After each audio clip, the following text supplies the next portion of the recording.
And we are back here. It is Bringing the Heat. I'm your host, Steve, joined by a new host, Kyle.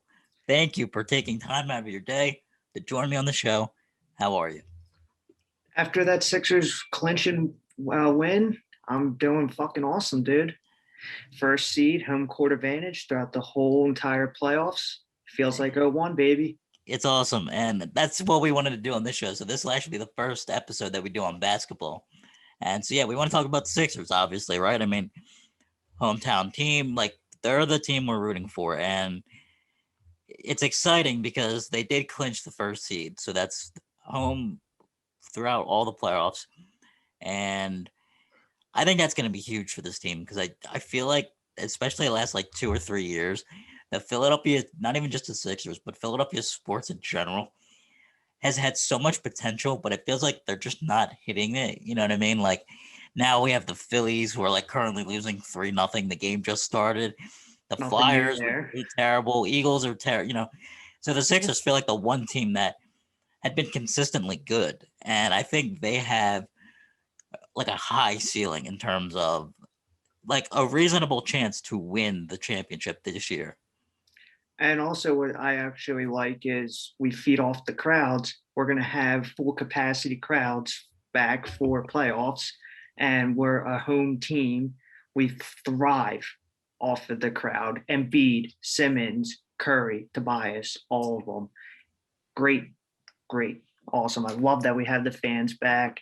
So excited. It's going to be amazing. Hopefully, we can just cruise right to the finals and hopefully actually win it this time, unlike 0-1. Yeah, and I think that was a really good point, right? The crowd's coming back, and especially to full capacity, not just some people, but like literally the whole stadium. Like it will be normal again for the first time in like over a year. And I think that's such a weird element in sports, right? I mean, we've had a huge adjustment period in terms of dealing with no crowd noise. MLB was doing like the fake crowd noise, I never really trying liked to, that, honestly.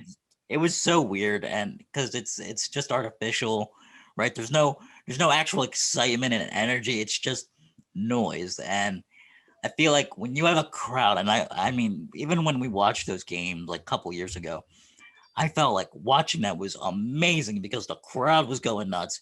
You could barely hear the announcers calling the game because everybody's screaming. And then if the Sixers made a big play, Joel's got his arms up and he's telling the crowd, "Let's go!" And Pumping the whole everybody, crowd up. it is everybody in the stadium, at home, and it brings everybody together. And I think the crowd noise is such a huge portion of a team's success, and I think that helps vibe with the fans that aren't in attendance, right? I mean, if you're not there, you can still cheer them on and hope like, "Hey, I want them to win."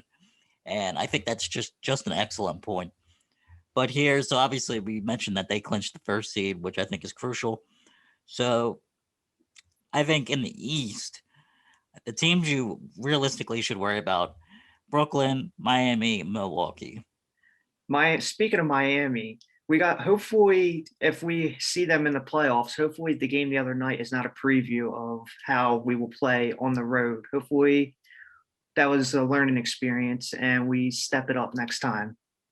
Yeah, I think that's another important thing of the last, I'd say, 3 to 4 years when the trust the process had started. It was mainly Milwaukee was the team that was the Sixers kryptonite. It felt like every time in a 5 game series, you would just watch it and it would just be kind of disheartening because Giannis would be Giannis and would demolish the team, and you would be like, "We built this great team, or what we thought was a great team, and we just lose it. It's over." And what was it, 2 years ago, where Kawhi hit the shot for the Raptors? Yeah, And the that was lucky another game where you're shot like, in the "Wait, the corner. season ends," and you're just like, you're sitting there in shock. Now, obviously, they played good, but to lose on a play like that was like monumentally like depressing. Dude, like I just don't even want to talk about that moment right there, honestly.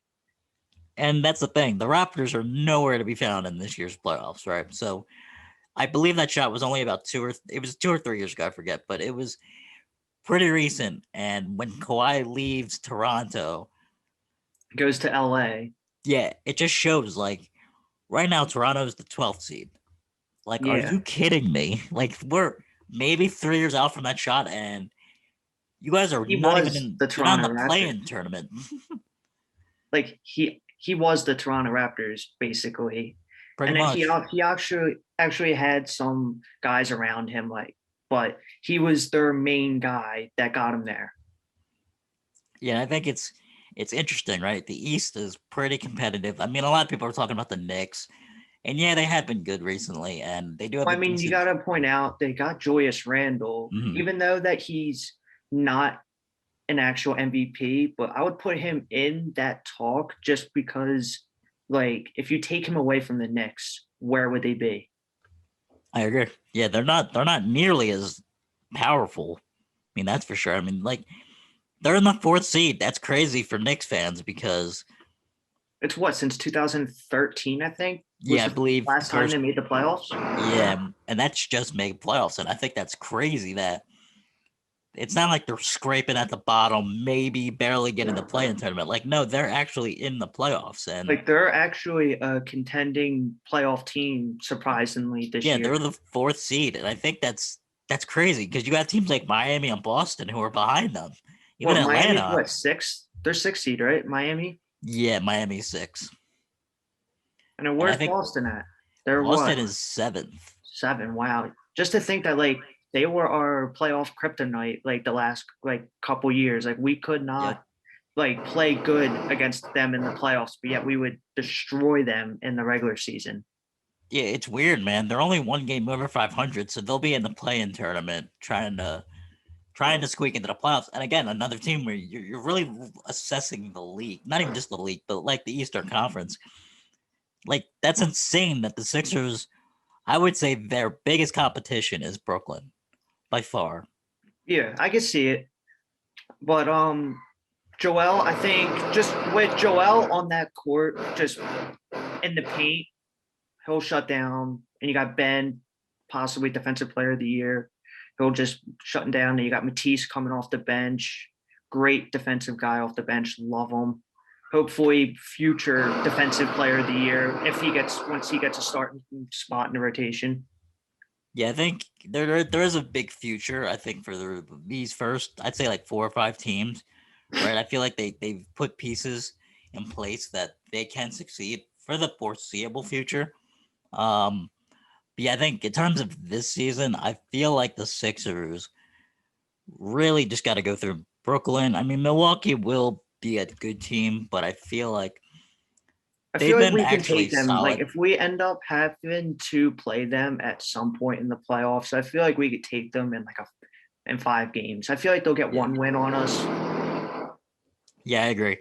I think, I mean, additions like even like somebody like Matisse stepping up, and you got guys like Seth Curry, and there's just players that they don't need to be Joel and Ben, right? Like No, there's just role players there that really do help the team. And I feel like in previous years, the Sixers hadn't quite had that star power. I agree. Um, so that will be interesting. They play tomorrow, or is it today? Yeah, They tonight played is it the last. today at 7 against Orlando. Yeah, so tonight will be the last game, and then I believe the play-in tournament starts later this week or next week. I'm not expecting really any starters playing tonight. I expect to see a lot of Tyrese Maxey, Yeah, Paul Reed, Isaiah Joe, Matisse probably Thybulle, more Dwight Howard. George Hill, Gary Clark, Yeah, I think guys like that. it's one of those games where you can't gain anything out of it, right? I mean, you can try and get your stats up, but I don't really know what you can do in one game that would dramatically increase whatever stat you're trying to increase. But I think it'll be interesting. I'm excited, but I wanted to ask you for this season, what are your feelings on the play-in tournament? I don't know. Like, it's something different. See how it plays out. Hopefully, maybe it's something that can be maybe in the future. Hopefully, I don't know. Got to just see how it works out, honestly. It's a new thing that they're trying out. Yeah, and for anybody just tuning in, the play-in tournament they introduced this season is the seeds 7 through 10. They're in this thing called a play-in tournament, and so pretty much they go against each other, and they decide the winners of that game get decided, and they get the seventh and eighth seed in the standings, and then that would like follow through at the playoffs. And honestly, man, I don't know. Like when I really thought about this yesterday, It kind of gives more teams like a chance, yeah, but at the same time, you got to think: are they really worth of playing in this tournament? Like, are they really going to make it that far in the playoffs? for me, it's a little bizarre because I don't understand why they don't just use the normal standings. Like the teams that finish seventh and eighth, why aren't they in the seventh and eighth spot? I don't really understand. Like what are they gaining from that? I mean, yeah, you can give more teams a chance, but I mean, think about it. You could make a play-in tournament for any of the seeds, and you could do a 1 through 4 and say, if you win, then you're the first seed. If you lose, you're in the fourth. You're like, wait, that doesn't make any sense Oh, I because totally agree with you 100%. But I guess maybe they're trying to also maybe get the viewings up because, like, since like there might not have like a lot of fans. I don't know how like other teams are working with their capacity at the crowd, but might be trying to get more viewings for playoffs. yeah, I mean, I think that might be it because I don't know if they're gonna keep doing it, but I know they introduced it this season, and I think honestly, I'm not gonna like lie on my show. I heard about it, and I'm like, I'm more of a casual NBA fan, right? I'm not gonna pretend to be like the biggest NBA fan. I admit that, Right. and so I had to look at the play-in tournament, and I've been hearing about it all year, and I've been like reading more about it the last week, and I'm just like, I'm sitting here, and it kind of makes me feel like I'm glad the Sixers aren't in a spot where you can either get the seventh or eighth spot, and so a team like Boston or Charlotte, who are currently the seventh and eighth seed, uh, respectively, they could not be in the playoffs. No, like even though that they are technically right now, Hmm. like you said, with this playoff playing tournament, one team can make it, the other team cannot, or they both can actually get in, or they both won't. And if you look in the Western Conference in that play-in tournament, you got the Lakers, the Warriors, the Grizzlies, and the Spurs. So again, you have another situation where a team like the Lakers, who are 41-30, could not make the playoffs, but a team like the Spurs, who are under 500, could actually get that spot. That's the one thing that I just don't like.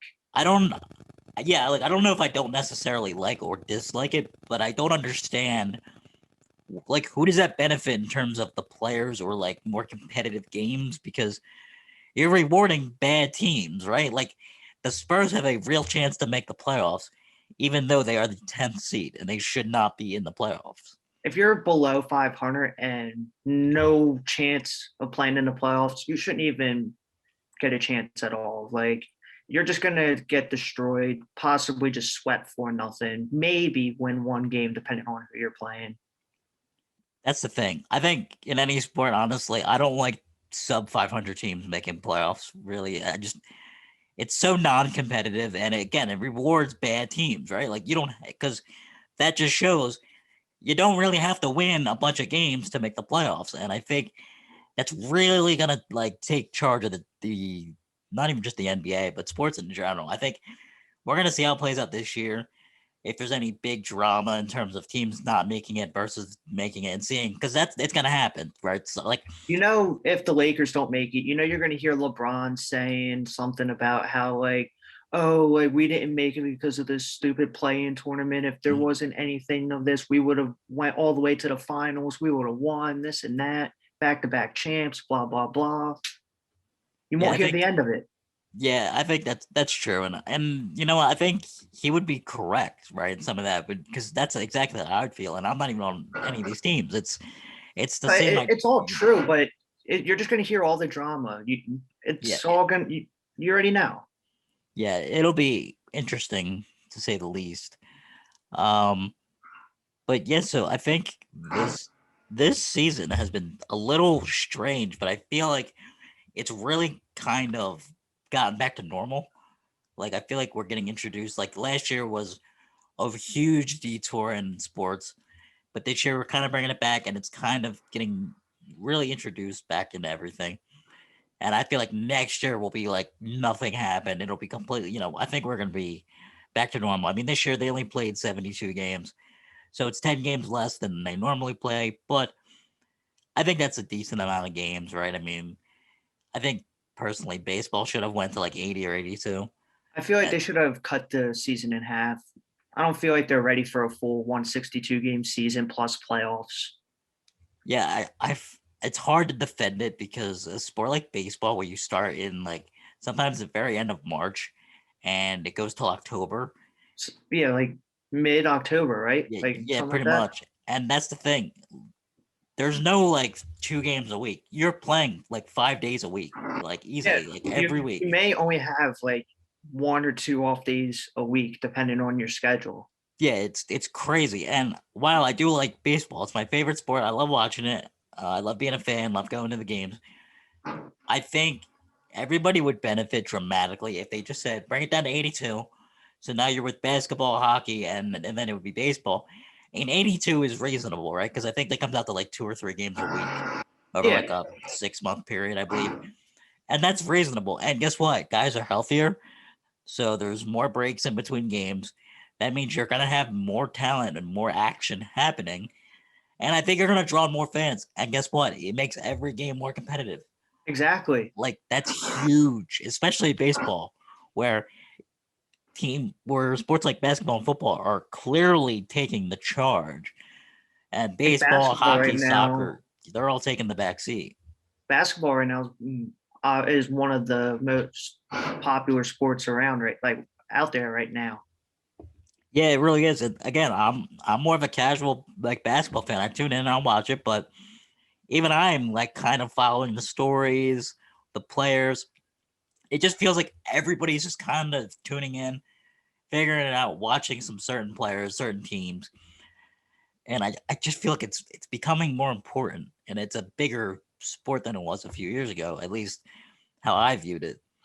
But yeah, so this playoffs, like this will be strange. This is going to be an interesting year. The playing tournament might have a few caveats and a few difficulties, I think we could call it. But I think overall, that will be interesting to watch nonetheless. There's one thing I want to add with this play-in tournament. Go for I it. want to be honest, I want to change my thought on it. I actually do want to kind of see some upsets, honestly. Actually, really like thinking about it. It would be pretty cool to like see some upsets, but at the same time, like I said, with the whole drama thing, that I'm still sticking with that. So would you But say that if like I want like to like I do want to see upsets, honestly, really. But at the same time, I just don't want to hear all the bullshit from like teams that like really deserve being in the playoffs. so you would say like a team. So the right now the way the playoffs are standing, it'd be Lakers versus Warriors. The winner of that gets the 7th seed. So would you like seeing the Warriors upset the Lakers and like the Steph Curry driven Warriors with no Clay Thompson and just pretty much Pretty Steph? much, honestly. Pretty Like much, I want to see if Steph can actually do it. Like see if he can actually be the Steph Curry that he has been all these years. See if he can actually do it himself without Clay Thompson. No like no super team, mhm. nothing, just him. Maybe like yeah, like he'll have like Draymond Green, but like he's nothing like special. He's just a rebounding machine, to be honest, honestly. Yeah, it's not like you have somebody like Clay or Kevin Durant that could be the second star to just pretty much carry you. I mean, look at Brooklyn. You have 3 stars, 3 players who I would say when they're done playing are probably top 5, top 10 in their position all time. But hold on, they played for the first time what yesterday? Like it was like their eighth time playing. They all averaged, I think, for what 39 combined points between Yeah, three of them, and they played who? Chicago. yeah, their chemistry. I mean, when the Nets traded for James Harden, I honestly thought about that. I was like, there's so many stars now, and that's great. Like that's that's your super team, and that's the idea, right? Like that's what you're trying to do. But there's only one ball. You gotta you like and a guy like James Harden, He's all offense. Yeah, like the best, one of the best shooters, best, like he will get you points. And that's, again, that's good, especially for really any team. But the Kevin thing Durant, is, defense wins you championships. You need to know how to step up on defense. Not I, saying James Harden is like he can play defense, but he just needs to step up on it. He doesn't like regular season versus playoffs is totally different. Like I could see him just not really playing defense in the regular season because obviously that's what James Harden does. But he needs to play both sides of the ball when it comes to playoff time. yeah, and I think that's the That's thing, why right? Like, Houston chokes so many times in the playoffs because he was only playing one side of the ball. You could score 60 points in the playoffs, but you need to know how to play on the defensive side of the ball so teams don't come back on you in the series or in the game. yeah, and I think that was kind of the issue, and it kind of still is, right? Between all three superstars, James Harden, Kevin Durant, Kyrie Irving, yeah, they have the potential to put up 130, 140 points, but they're going to give up about 115, 120 points. Like that's the problem. As great as they are, like You they need to, are like I again, said, you need both sides of the ball. Everyone needs to play both sides of the ball. and You that's the can have thing. the greatest scorers in the game, Exactly. but they need to also know how to play defense. Exactly. So I think that will be interesting to see how that plays out. Because right now they would be playing the seventh seed, so that's out of Boston and Charlotte. They're gonna easily win whoever they play against. It doesn't really matter. Same thing with the Sixers. They should easily cruise through their first game, like their first series, my fault. I agree. Yeah, because the eighth seed is gonna be out of the Wizards, Pacers, and the Hornets, Celtics. It'll be like the winner of the one versus the loser of the other, and then whoever wins that game plays the Sixers. Again, I Gotcha. think the same thing. Sixers should easily win it. Doesn't need to be any drama. Get through that first game, but I think it's Just close it competitive. out You know, as easy as possible. If we have to go to 5 games in the first series, I'm okay with that. But if we play someone like Charlotte or like Washington, I feel like we can end it in 4. yeah, for sure. I think that's realistic. I mean, the star power speaks for itself. But I think honestly, it'll be an interesting Who would postseason. you And like I to play in the first round? I think honestly, if you get a team like, I mean, I know it's been their kryptonite, but I think they could handle the Celtics because it's really only Jason Tatum. I feel like is their superstar right now. Since Jalen Brown's out, it's really just Jason Tatum. So I mean, you also got to think they got Kemba too. So yeah, they do, and there is experience there. But I feel like you have Kemba, who's the point guard, and Jason Tatum plays forward. I mean, he can do it all for the most part. So I don't know. I just feel like in terms of depth and like all around talent, I think the Sixers are probably top two, top three team in basketball. Like okay, I they can see are, it. and I mean that's not trying to be biased, but I just think between coaching and The just coaching definitely stepped up 100% with getting yes, Doc Rivers. I agree. I I feel think that's a like I feel like crazy getting upgrade. rid of Brett Brown, like waiting that extra season to get rid of him, I feel like was the best thing we could have done Hmm. because who do you think we would have gotten if we would have kept like Jimmy Butler instead of getting rid of him to keep Brett Brown? Like, say if we would have kept Jimmy Butler and got rid of Brett Brown, who do you think we would have had? Yeah, honestly, that's rough. I can't really like I have no idea. That's the craziest part about this. And you think coaching kind of gets overlooked, but same deal with the Phillies. Like you go out and get a veteran coach who can actually win and has a proven track record. That is like as much as you can want for in a coach. That's why I'm kind of glad we got Joe Girardi for the Phillies. But the thing is, he's been making like some like iffy calls. Yeah, Like it's I don't it's been know, bad. like I don't know if it's the players or like if it's actually him, like with these calls. I think it's a little both, right? I mean, he's made a lot of double switches, and yeah, those are sometimes issues within themselves. But come on And now. like The team is pulling just Noah not that early in that talented. one game, like what, like that fifth inning he pulled him or whatever. Yeah, I don't understand like the logic that he's using to take certain guys out or, use a bench player for, put this guy in the left field or whatever, a guy like Brad Miller who can pretty much play every position. Exactly. Like, I don't mind that. So at some point you say like, yes, he will be held accountable for what he does.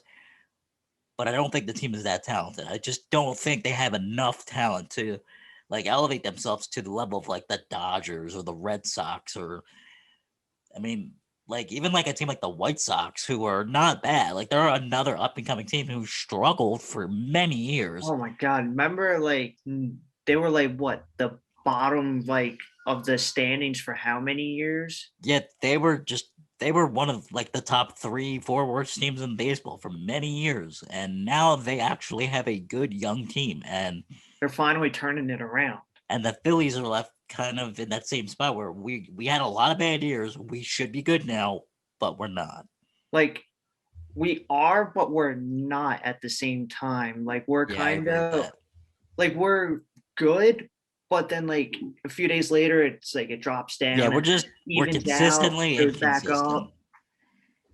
Yeah, It's like so weird. But yeah, like with the it's Sixers, strange. at least with the Sixers, we were mainly consistent this season I agree.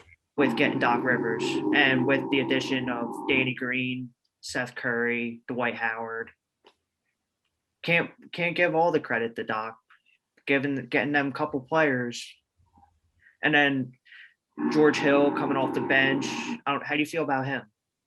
I think it's a decent addition. I think that's another piece where you build your bench, and I don't think really in any sport you can't have a too good of a bench, right? I mean, like if you got guys that can just come in and play and not destroy it and just blow a lead, like that's okay because they're just bench guys. Like that's their role, right? Yeah, That's a good thing. I think so. I think honestly, like, and they're getting veteran players, right? They're getting guys who've been in the league for years, few different teams. They're experienced enough. They're not just like new guys who are from the G League. They're not newer players. They know how to play, right. and I think that's big. I just think he's going to be a nice addition, like a good guy coming off the bench, guy that's been in the playoffs before. Like he can run our second unit. He's a veteran. He can take over for when we need to take Ben out or just put in our second unit. Dwight Howard, he's a great addition to Oh yeah, our bench, except for when he does get them one at least one tech a game. He's been yeah. That's what. averaging Yeah, I think he's got like was it like 16 on the year. was it 16? Okay, yeah. I thought last time I checked it was like 13 or 14, but yeah, Now it's because he got the Miami game, he got his oh 16th, and he got oh right. suspended for that one game. Yeah, that's weird, right? Like that's a weird like to get technical fouls. They don't happen too often, but when you're like a guy like Dwight Howard and you've gotten them so frequently, But how it's do you kind of feel like about that? Like, do you like his energy off the bench, kind of like fighting? Like he seems like honestly, I think again that's his role. I don't if he was the star center, like if he was the main guy, like if it was like Joel, that is a huge problem. But I feel like if it's just Dwight Howard, a bench guy, he's only coming in for a few minutes every game. It's not a huge deal. I like his energy. I like the fact that he's there to play and he's there to win. He's not just there to like, hey, I'm a veteran, nearly 40 years old, but he's not there to collect a paycheck. He's actually exactly, like there. He wants to win. exactly. And so I think that'll be great. I think we couldn't have ended on a better note. Kyle, I noticed you were repping the Sixers shirt. Yes, sir. He is in Process. spirit. Are there any final words for the viewers? So I want to real quick before we wrap it up. I want to talk to you about the MVP, Defensive Player of the Year, stuff like that. So I know I'm a Sixers fan, diehard. I just don't think Joel Embiid will get it. I think Jokic will get it. Embiid, he missed way too many games. That's the reason right there why I don't think he will get it. Yes, he's more of a dominant player. He's been awesome this year. Like, couldn't ask for a better center on our team. Just injuries. He just needs to work on staying healthy. If he would have stayed more healthy this year, I feel like he would have gotten the advantage over Jokic to get MVP. Yeah, I think that's fair, and I think that's mainly most people's arguments, at least from what I'm seeing, is the fact that yeah, I'm reading here. So Embiid has missed 20 games, Yeah, I thought it was like roughly between. I thought it was like 18 to 20 games he missed. and so he's actually yeah, and like that's the problem is in a 72 game season, that's a lot. Like that's a high percentage to miss.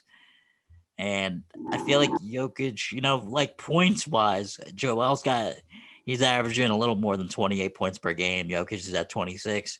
Okay. Well, yeah, they're averaging about almost 11 rebounds apiece, and then I think they're about 1 or 2 blocks a game. So they're pretty close in stats, but Yeah, like those two are like yeah. neck and neck, I feel Mhm. like. But I still think Jokic gets the advantage just because he played more games than Embiid.